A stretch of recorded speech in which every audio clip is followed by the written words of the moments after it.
Assalamualaikum warahmatullahi wabarakatuh. Perkenalkan, saya Anissa Nidaur Rahma, dosen Prodi PGMI, Fakultas Agama Islam, Universitas Bin Fat Lamongan. Dalam kesempatan kali ini, saya mendapat tugas pekerti, yaitu membuat video micro teaching.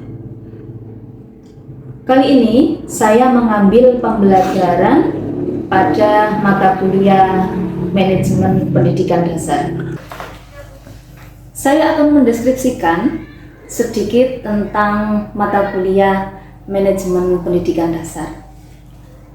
Manajemen Pendidikan Dasar yaitu merupakan mata kuliah wajib di Prodi PGMI dengan bobot 2 SKS dan ditempuh pada semester genap. Adapun deskripsi dari mata kuliah Manajemen Pendidikan Dasar adalah mata kuliah ini dirancang untuk membekali mahasiswa dengan pemahaman komprehensif tentang konsep, prinsip, dan praktek manajemen dalam konteks pendidikan dasar. Mahasiswa akan menjelajahi berbagai aspek manajerial, mulai dari perencanaan hingga pengawasan dan evaluasi. Materi yang dibahas mencakup manajemen kurikulum, manajemen peserta didik, manajemen sarana dan prasarana, manajemen tenaga pendidik dan kependidikan, serta sistem informasi manajemen pendidikan. Dalam video micro teaching yang saya buat, saya mengambil pertemuan kelima dengan materi manajemen peserta didik. Adapun tujuan pembelajarannya adalah 1. Mahasiswa mampu menganalisis teori manajemen peserta didik. 2. Mahasiswa mampu menganalisis kasus yang berkaitan dengan manajemen peserta didik serta mampu memberikan solusi. Demikian, itu yang dapat saya jelaskan terkait deskripsi mata kuliah Manajemen Pendidikan Dasar. Selanjutnya akan ada paparan di kelas terkait materi manajemen peserta didik pada pertemuan kelima. Terima kasih. Assalamualaikum warahmatullahi wabarakatuh. Waalaikumsalam warahmatullahi wabarakatuh. Yang saya banggakan, teman-teman mahasiswa PGMI semester 6. Bagaimana kabarnya hari ini? Alhamdulillah. Baik, Bu. Sehat semuanya ya? Sehat. Oke. Seperti biasa, untuk perkuliahan hari ini kita buka dengan bacaan Suratul Fatihah, Al-Fatihah. Selanjutnya Bunida absen disiapkan. Oke, hari ini yang tidak masuk siapa teman-teman? Pada Bu. Farhan tidak masuk ya? Oke. Oke teman-teman, pada pertemuan kelima kita akan membahas tentang manajemen peserta didik. Kalau di minggu sebelumnya masih ingat kita membahas tentang apa, Mas Dadi? Manajemen kurikulum, Bu. Oke, good. Jadi pada pertemuan keempat kita membahas manajemen kurikulum. Hari ini pertemuan kelima kita membahas manajemen peserta didik. Ada yang tahu manajemen peserta didik itu apa? Mbak Naini? Serangkaian kegiatan. Serangkaian kegiatan. Itu. Kalau Mas Radin, apa itu manajemen peserta didik? Manajemen peserta didik bisa digambarkan seperti apa saja kegiatan yang dilakukan oleh peserta didik. Oke. Itu ya. Coba biar semuanya fokus, kemudian lebih siap menerima mata kuliah hari ini. Coba kita refresh dulu. Ada kuis digital ini. Monggo, siapa yang mau dari yang laki-laki? Latih. Bonita tidak menunjuk ya. Karena menunjuk itu pemaksaan. Oke. Silakan. Siapa yang mau? Saya, Bu. Oke, kita beri tepuk tangan pada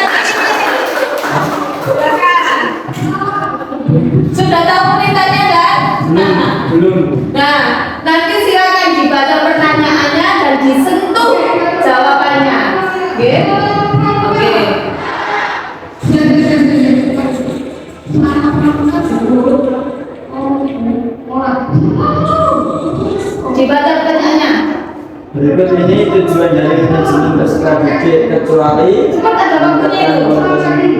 Ya, silakan di mana?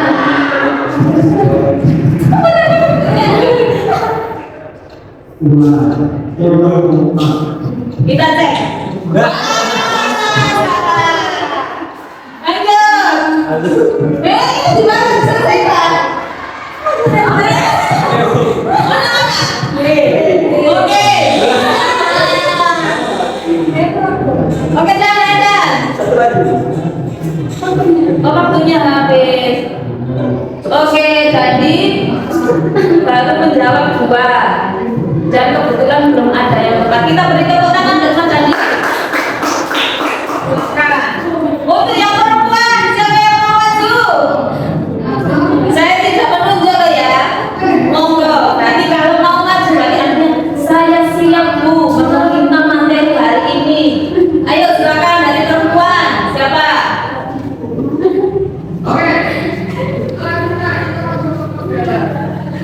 Ayo keluar kata. Silakan kata. Karena ini kuisnya ada durasi waktu, maka nanti harus cepat ya, cepat dan tepat ya. Oke, kita buktikan. Kalau Mbak Janti tadi belum tepat ya, Mbak Rata ini bisa menaklukkan berapa soal. Oke.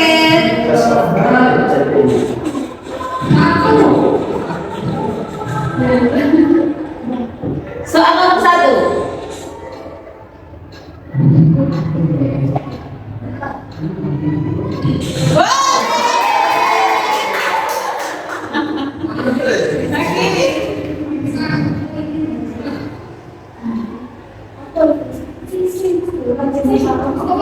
Apa?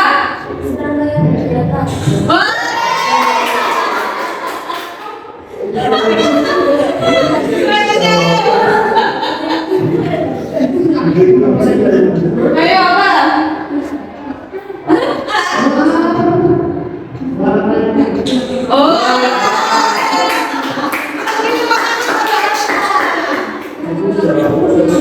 Oke, good. Mbak Ratna berhasil menaklukkan 2 soal.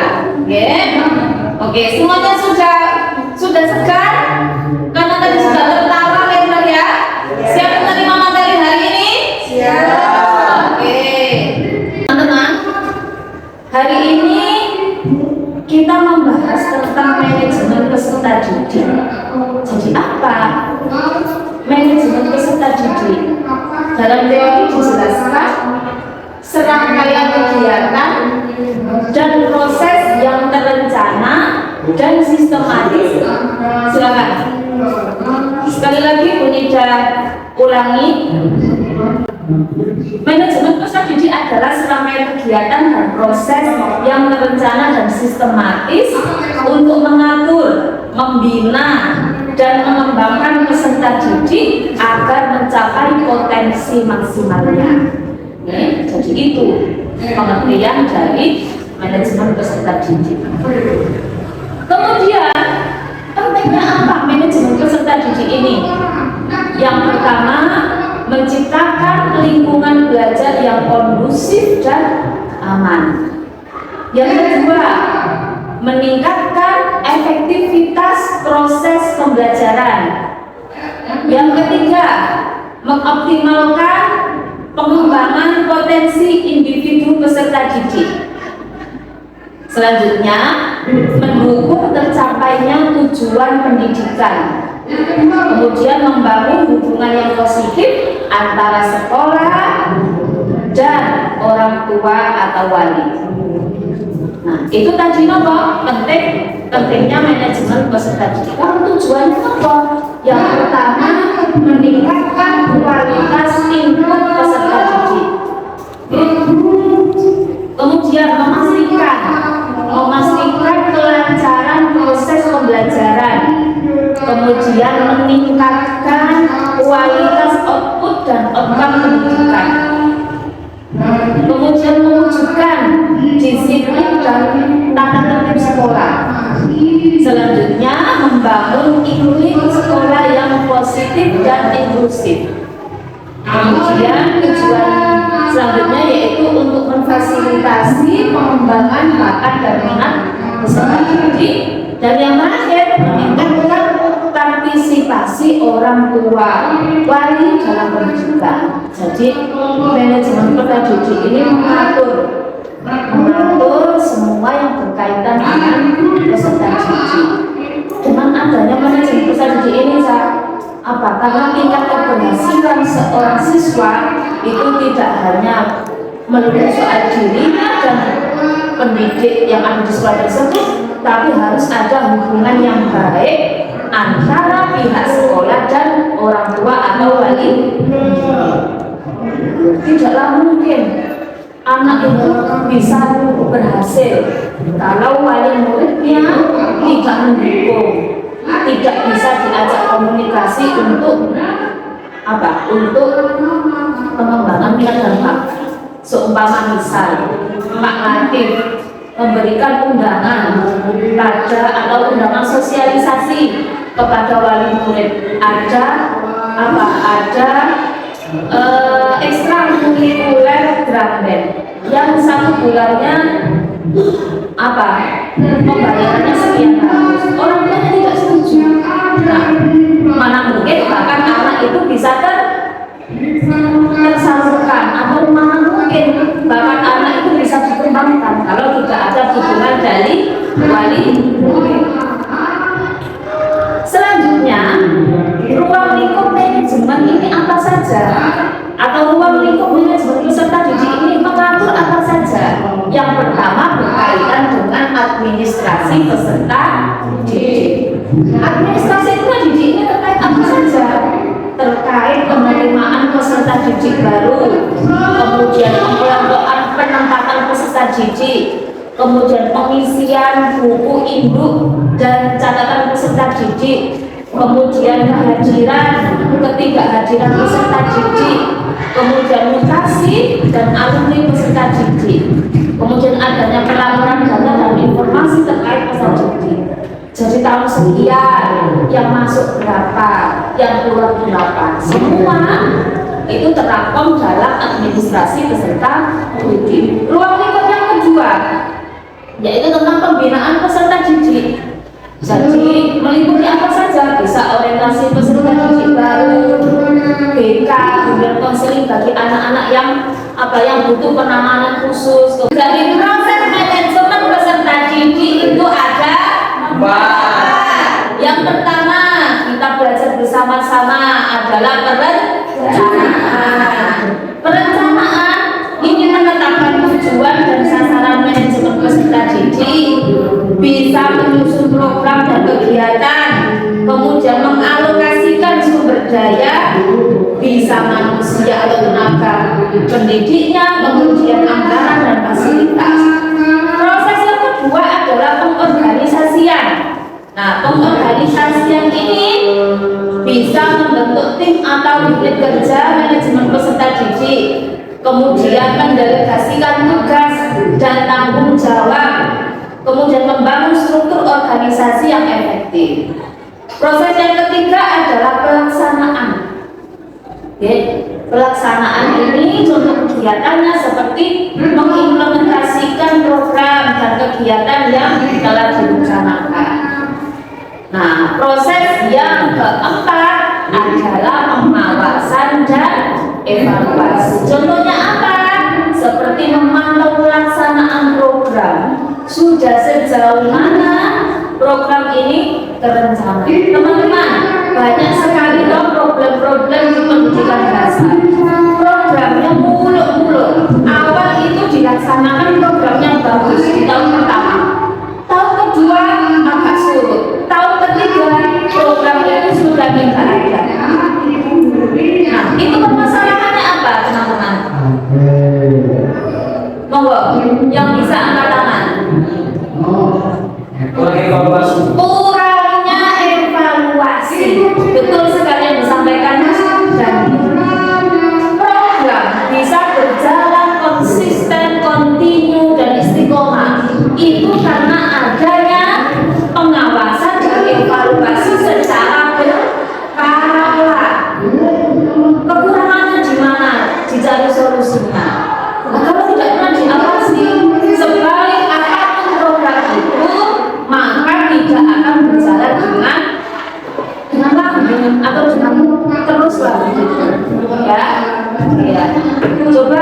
Berarti dalam proses manajemen ini ada berapa? Yang pertama, yang kedua, yang ketiga, yang keempat. Oke. Terima kasih, pintar sekali. Kemudian tantangan, oke. Sudah pasti ada tantangan dalam manajemen ini. Yang pertama adalah keragaman peserta didik. Jadi perbedaan latar belakang, kemampuan ini juga menjadi tantangan dalam manajemen peserta didik. Kemudian tantangan yang kedua, perkembangan teknologi. Jadi adaptasi dengan alat dan platform digital dapat dalam pengelolaan data dan komunikasi ini. Kalau sekolahnya tidak support, tidak ada sistem yang mensupport, maka ini juga akan menjadi tantangan. Kemudian selanjutnya adalah isu sosial dan emosional.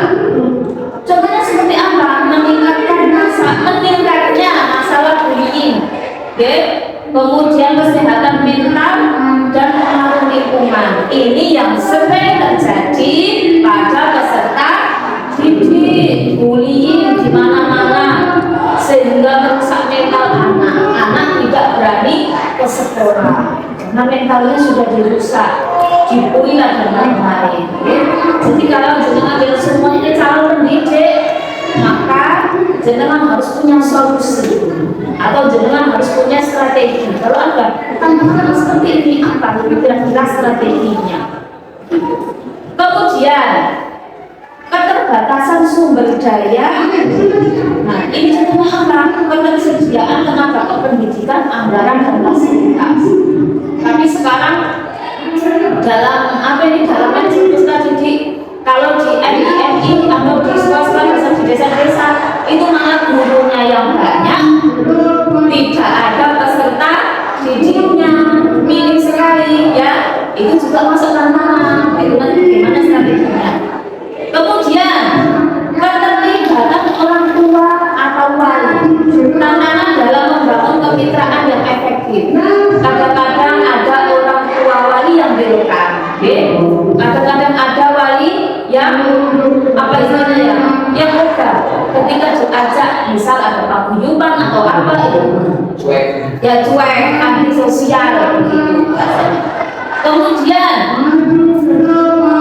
adanya perubahan kurikulum dan kebijakan pendidikan, adaptasi dengan regulasi yang baru.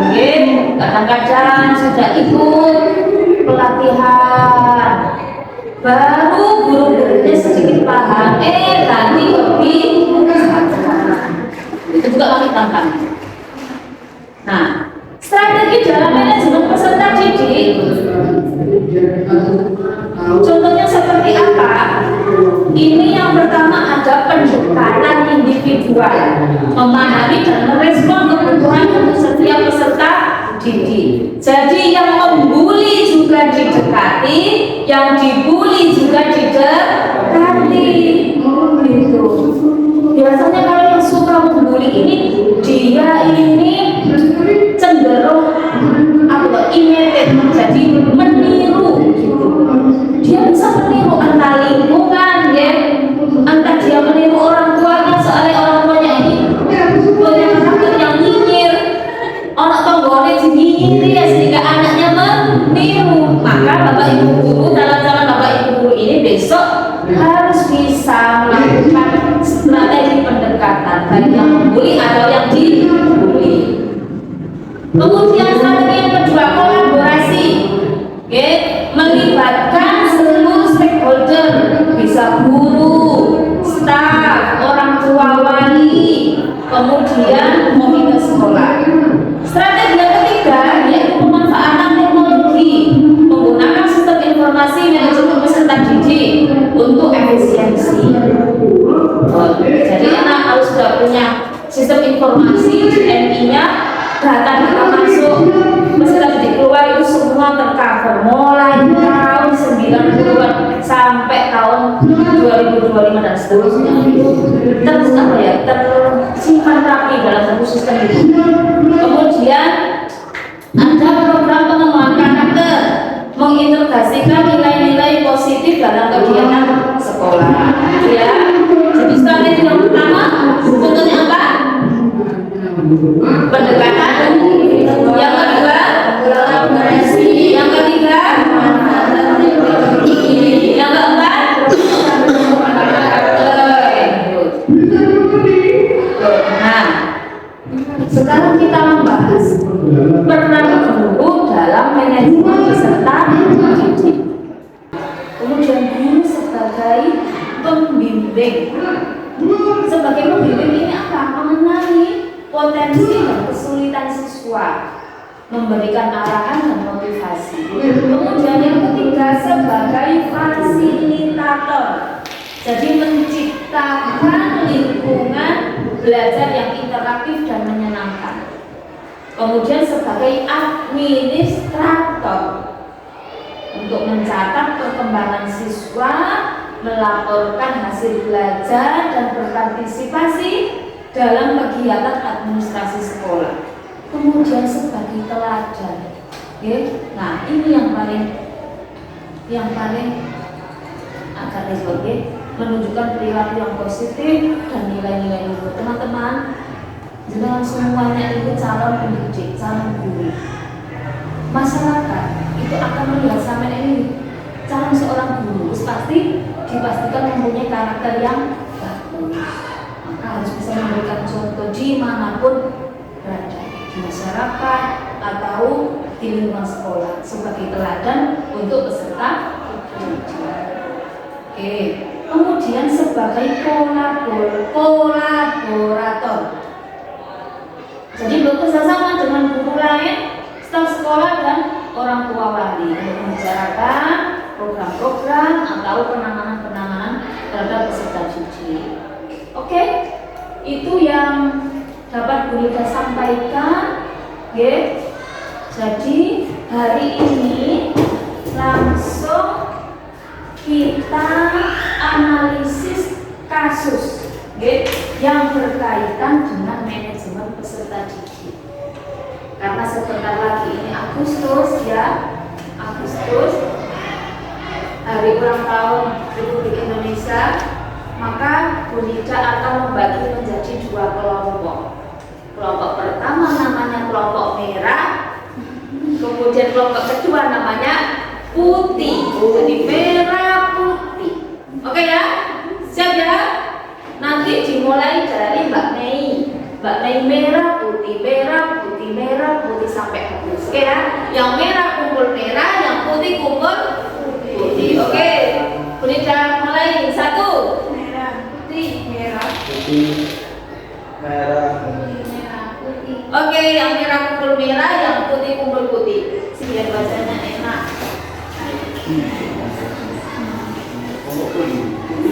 Sudah.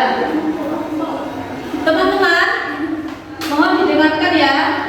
Jadi silakan dianalisis kasus yang sudah saya masukkan dalam lembar kerja mahasiswa ini. Kasus ini tentu berkaitan dengan manajemen peserta didik. Silakan dianalisis bersama kelompoknya masing-masing, kemudian sembari dicari solusinya, strateginya sesuai dengan teori-teori manajemen peserta didik. Paham ya? Oke, silakan. Saya beri waktu 10 menit untuk menganalisis dan mencari solusi dari kasus yang ada di lembar kerja mahasiswa ini. Silakan bekerja. Sampai nomor berapa yang sudah dikerjakan? Kelompok apa ini? Merah ya? Merah. Satu. Yang nomor 1. Oke, silakan diselesaikan. Untuk kelompok putih sudah berapa nomor? Sudah 4. Jadi dianalisis kasus-kasusnya, kemudian dicari solusinya sesuai dengan teori manajemen peserta didik ya. Oke, semangat. Silakan yang sudah siap, kelompok merah atau putih yang untuk presentasi pertama. Merah ya. Karena tidak ada ceritanya putih merah, yang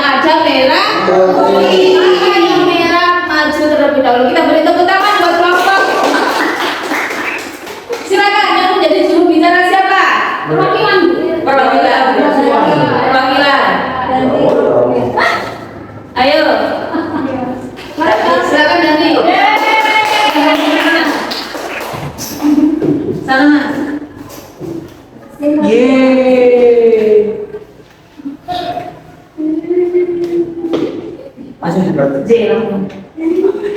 Oke. Assalamualaikum warahmatullahi wabarakatuh.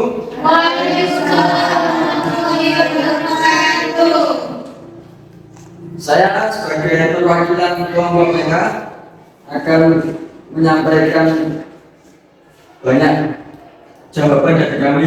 Oke. Yang pertama tentang identifikasi masalah. Soalnya apa masalah utama yang terjadi di MI Tarikatul Hidayah terkait dengan muslim tersebut dijelaskan secara singkat. Oke. Yaitu tentang lemahnya atau rendahnya penegakan tingkat kedisiplinan siswa di MI Tarikatul Hidayah. Terus ditandai dengan keterlambatan masuk sekolah, ketidakkondisifan dalam pelajaran. Masalah ini menunjukkan lemahnya manajemen peserta didik dalam menanam kedisiplinan yang efektif dan berkelanjutan. Terus untuk yang kedua, tentang selain masalah utama, identifikasi masalah-masalah lain sekunder yang muncul atau terkait dari skenario tersebut, yaitu tentang kurangnya keteladanan dan konsistensi penegakan aturan dari guru. Terus kurangnya pendekatan edukatif dan minimnya keterlibatan orang tua. Selanjutnya bagian C, perumusan solusi 7, berdasarkan analisis yang sudah dilakukan ada 3 alternatif solusi yang komprehensif dan berkelanjutan untuk mengatasi permasalahan kedisiplinan di MI Budaya. Ada 3, yakni 1, program kebiasaan disiplin. Jadi kedepannya itu untuk siswa sendiri diajak untuk kebiasaan kita sendiri supaya mereka terbiasa melakukan hal-hal yang positif. Yang kedua, kerjasama dengan orang tua. Jadi kerjasama dengan orang tua ini nantinya guru bisa secara langsung menghubungi orang tua bagaimana caranya untuk bisa mengajak anak didiknya untuk bisa melakukan proses belajar mengajar dan sesuai dengan alur kayak melakukan disiplin dengan baik, tidak lambat. Terima kasih teman-teman. Kelompok merah luar biasa, kelompok putih luar biasa. Jangan lupa minggu depan yang presentasi disiapkan dengan baik ya.